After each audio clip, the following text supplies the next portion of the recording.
Hello बच्चों, let's read this question. This question says that a condition under which nature eliminates the intermediate type and favors both extreme is called.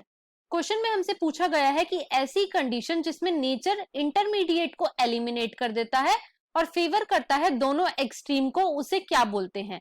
Option 1 stabilising selection, option 2 progressive selection, option 3 disruptive selection and option 4 directional selection.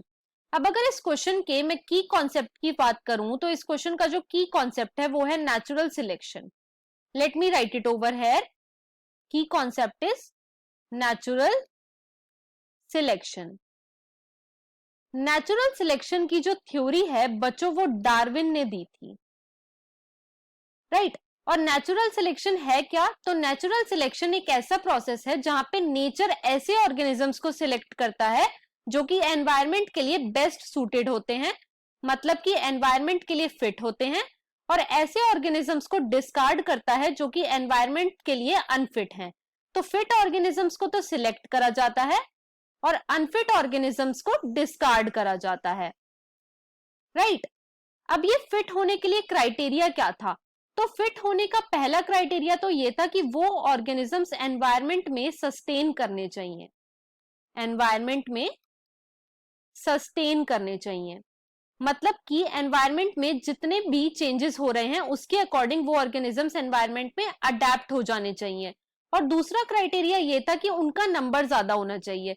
Number ज्यादा होने से मतलब है कि उनका reproductive potential ज्यादा होना चाहिए, रिप्रोडक्टिव पोटेंशियल ज्यादा होना चाहिए. अगर उनका रिप्रोडक्टिव पोटेंशियल ज्यादा होगा तो उनकी प्रोजेनी जो है वो भी ज्यादा होगी, और जिस ऑर्गेनिज्म की प्रोजेनी ज्यादा होगी वो ज्यादा सरवाइव कर पाएगा. इसी को हमने बोला था survival of the fittest, survival of the fittest. अब बच्चों जो नेचुरल सिलेक्शन था उसके 3 टाइप्स थे. कौन कौन से?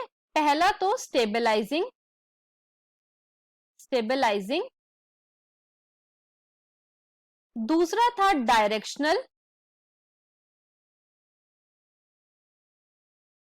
और तीसरा है डिसरप्टिव.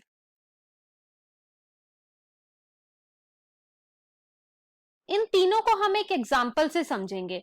सपोज कर लो एक पॉपुलेशन है, देयर इज अ पॉपुलेशन.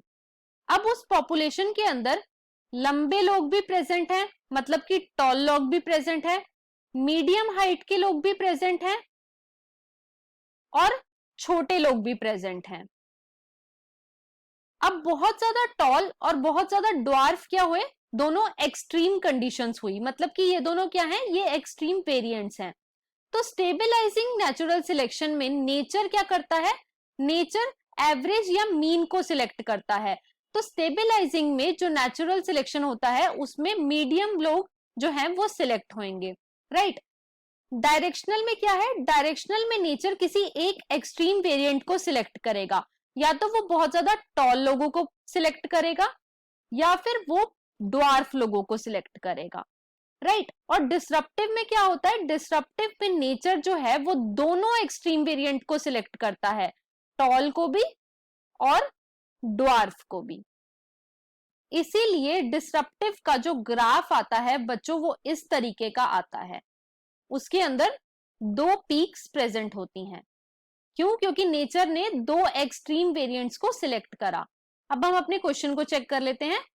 तो क्वेश्चन में हमें गिवन है कि ऐसी कंडीशन जहां पे नेचर 2 एक्सट्रीम वेरिएंट को फेवर करे, तो वो क्या होता है? वो डिसरप्टिव सिलेक्शन है. और डिसरप्टिव सिलेक्शन हमें गिवन है 3rd ऑप्शन में. तो यहाँ पे फर्स्ट ऑप्शन में हमें गिवन है स्टेबलाइजिंग सिलेक्शन, ये रॉन्ग हो जाता है.